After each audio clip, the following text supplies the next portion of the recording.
Friends, welcome back to my channel. তো তোমরা কেমন আছো বন্ধুরা? আশা করছি ভালো আছো। তোমাদের সাথে আমি অনেকটা ভালো আছি। আমার চ্যানেলে তোমরা নতুন হয়ে থাকলে প্লিজ চ্যানেলটা জলদি সাবস্ক্রাইব করো আর পাশে থাকা বেল আইকনটি টিক টিক টিক টিক করে বাজিয়ে দিও, কারণ কি আমার ভিডিও নোটিফিকেশন যাতে করে তোমরা সবার আগে পাও। তো আজকে ফাইনালি তোমাদের আগের ভিডিওতে জানিয়েছিলাম যে মা আর বাবাকে কিন্তু আমি ফাইনালি একসাথে পেয়েছি। তো আজকে চলে এসেছিলাম বাড়ির পুজোতে, বড় মার পুজো রয়েছে আজকে বাড়িতে। তো বাড়ি বলতে বারাসাতের বাড়িতে আমি এসেছি, আর এখানেই কিন্তু বড় মার পূজার্চনা হচ্ছে। সকাল থেকে ভীষণ কাজকর্মের তোড়জোড় চলছে, আমার আস্তে আস্তে ইভিনিং হয়ে গেছে। সেখান থেকে ফল বাজার করে ফাইনালি পৌঁছালাম বড় মার কাছে। এখানে এসে তো দেখি বাবা সবাই কাজে ব্যস্ত। আমি আর সেখানে চুপ করে থাকি কি করে, বসে টুকটাক কিন্তু হাতের কাজ লাগিয়ে দিলাম। এতগুলো বছর জীবনযাত্রায় এই ফার্স্ট টাইম আমি বড় মার উপোস থেকে পূজার্চনাটা সারছি, যেটা আমার কাছে সব থেকে বড় প্রাপ্তি। আর 2025টা সেভাবে শুরু না হলেও ইচ্ছা ছিল 2025-এ কোনো স্যাডনেস রাখবো না, কিন্তু মাঝে মধ্যে একটু মন খারাপ হয়ে যায়। সেগুলোকে কাটিয়ে বড় মা কিন্তু আজকের এই সুন্দর একটা দিন আমাকে উপহার দিয়েছে। এখানে এসে যে জিনিসটা আমার সব থেকে বেশি মনোমুগ্ধকর করে তুলেছে সেটা হচ্ছে মায়ের মাল্যদান। এখানে এসে মায়ের মাল্যদানটা করতে পারবো এটা ভাবিনি। ভেবেছিলাম সমস্ত কিছুই হয়তো গোছানো হয়ে গেছে, আমার ভাগ্যে আর কিছুই থাকবে না। কিন্তু ওই যে মা চাইলে কত কিছুই না হয়। এখানে এসে কিন্তু ফাইনালি আমি আর কাকিমণি কিন্তু মায়ের মাল্যদানটা সেরেই ফেললাম। একে একে সমস্ত মাল্যদানগুলো করলাম, এমনকি মাকে সাজিয়ে তুললাম। জীবনযুদ্ধে যতবার হোঁচট খেয়েছি, পড়ে গেছি, মা দুহাত দিয়ে টেনে তুলেছে। আজকে মায়ের পুজোতে সেই সমস্ত কথা, সেই সমস্ত দিনগুলো ভীষণভাবে মনে পড়ছিল। ছোটবেলা থেকে অনেক মানুষের মুখেই বলতে শুনেছি শনিবার জন্মজাতক শিশুদের নাকি মায়ের একটা অংশ বলে ধরা হয়। জানি না মায়ের অংশ হিসেবে জন্মগ্রহণ করতে পেরেছে কিনা, কিন্তু মায়ের একজন ভক্ত হয়ে আমি সত্যি খুব খুশি। বাড়ির বড়দের কাছ থেকে শুনে এসেছি মায়ের পুজো নাকি নিষ্ঠা ভক্তি মনে করতে হয়। আমরাও চেষ্টা করেছি আমাদের নিষ্ঠা ভক্তি ভরে মায়ের সমস্ত পূজার্চনাগুলো কমপ্লিট করার।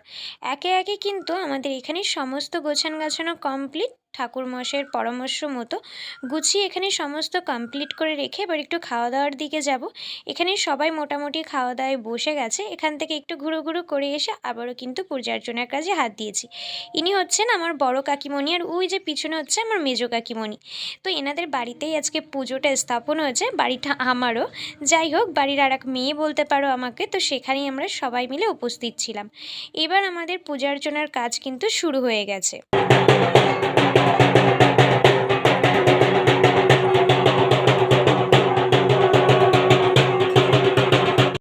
আমরা এখানে যারা পুজোর জন্য উপোস ছিলাম তারা এবার একে একে বসে পড়বার। এখানে কিন্তু মোটামুটি আমি এসে দেখলাম অনেকেই উপোস রয়েছে, যেটা আমার ভীষণ ভালো লেগেছে। কোনো কাজ যদি সবাই মিলে করা হয় সেটার আনন্দ কিন্তু আরও বেড়ে যায়।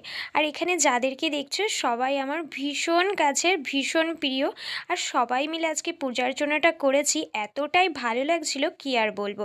তারপরে এখানে ছিল 108টা প্রদীপ জ্বালানোর যে ব্যাপারটা, রিচুয়ালসটা থাকে, তো সেটাই আমরা কমপ্লিট করে নিচ্ছিলাম। এখানে যতজন উপোস আছে সবাই 5টা 6টা করে এরকম প্রদীপগুলোকে ধরিয়ে নেওয়া হয়েছে। আর ততক্ষণই পুরোহিত মশাই একটু রেস্ট নিয়ে নিচ্ছিলেন, কারণ আমাদের অনেকটা পুজোই কমপ্লিট হয়ে গেছে। 108টের প্রদীপটা নাকি নিয়ম, সেই প্রদীপটা ধরাতে হবে। তো এখানে মাসিমণি, কাকা, আমি, কাকিমণি সবাই মিলে কিন্তু সেই রিচুয়ালসটা কমপ্লিট করে ফেলেছি। আমাদের মায়ের পুজো তখনও মা আমাদের বাড়ির মেয়ে হিসাবেই সন্ধ্যাবেলায় আমাদের মধ্যে চলে এসেছিলেন মা। আর আজকেই কিন্তু তার রাত জেগে তার আরাধনা চলছে। এতটা ভালো লাগছে তোমাদেরকে বলে বোঝাতে পারবো না। আর তার সাথেই রয়েছে আমার মিষ্টি সব কাকিমণিগণ। কাকিমণি বললে এক কথায় ভুল হবে, বলতে পারো মাগণ। সত্যি মায়ের থেকে কোনো অংশে কম না। তাই আজকে তাদের কথা যদি এই ভিডিওতে একটু না বলি একদমই কম হবে। ছোটোবেলার থেকে মা যেমন কোলে পিঠে করে মানুষ করেছে, কাকিমণিরাও কিন্তু সেই তুলনায় কম কিছু করেনি। ছোটোবেলার থেকে কাকিমণিদের কাছে পাইনি হয়তো, কিন্তু যখন থেকে পেয়েছি তারা 2 হাত ভরে করে যাচ্ছে, আজও করে যাচ্ছে। দুঃখের সাথেই বলতে পারো সমস্ত হ্যাপিনেস আমার কাকিমাকে ঘিরে। যাই হোক, হোমযজ্ঞ শুরু হয়ে গেছে। আর হোমযজ্ঞের মধ্যে অনেক নিয়ম আছে। ফার্স্টেই দেখলাম এখানে একটা নারকেল, দেন কলা, এমনকি এখন চলছে 108-এর হচ্ছে জগডুমুর পাতা, দেন হচ্ছে বিল্লপত্র, যেটা ঘৃতসহ আগুনে অর্পণ করা হচ্ছে। যত সময় সময় বাজছে রিচুয়ালসগুলো কিন্তু একে একে কমপ্লিট হয়ে যাচ্ছে। মনটাও খারাপ হয়ে আসছে, কারণ আমাদের মেয়ে এবার আস্তে আস্তে চলে যাবে। এতক্ষণ কত আনন্দ ঘন মুহূর্ত আমরা কাটালাম, মায়ের পূজা অর্চনা করলাম, একে একে কিন্তু ভোরের ঘণ্টাটাও বেজে যাচ্ছে আর মাকে বিদায় দেওয়ার পর্বটাও চলে আসছে। কত সুন্দরই না ছিল আজকের সন্ধ্যাটা, কিন্তু যত রাত বড় হচ্ছে ততই কিন্তু মনের মধ্যে একটা কষ্ট অনুভব হচ্ছে। মায়ের বিদায়বেলা, জানি না মাকে বিদায়বেলা কতটা হাসি মুখে মাকে বিদায় জানাতে পারবো, কিন্তু যতটা ভাবছি ততটাই কিন্তু মনটা ভার হয়ে আসছে। এখানে প্রদীপগুলোও লিভে গেছে, এবার গাছ প্রদীপ দিয়ে একে একে কিন্তু ঠাকুরমশাই আরতিটা শুরু করে দিলেন। ফার্স্টেই ধূপ নিয়ে মাকে আরতি করছেন, যেটা দেখে সত্যি এতটাই ভালো লাগছে, মনটা পুরো শান্তিতে ভরে যাচ্ছে। আর এখানেই চলছে কিন্তু গাছ প্রদীপ। তো গাছ প্রদীপ নিয়েও কিন্তু একে একে বরণটা কমপ্লিট করা হবে, মানে আরতিটা।